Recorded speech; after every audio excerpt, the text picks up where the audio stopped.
नव्हतं केलं स्टाईल केलं तिच्या समोर गोल्डन बोलायला पक्की बोलते खरंच खूपच सुंदर आहे सुंदरी सुंदरी तुझं नाव काय आहे तुझं गाव काय आहे ग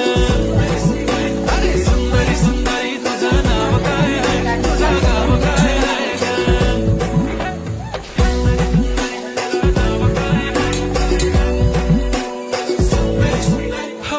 ती पोरगी ट्रेंडी पाहिजे एलवी प्राडा फेंडी फक्त संजू संजू करते बोलते 18 वाटते 21 भारी तुझा मस्करा तू दिसे जाणू अप्सरा तू होणारी सुपर मॉडेल 4-5 करोडचा बिल तुझा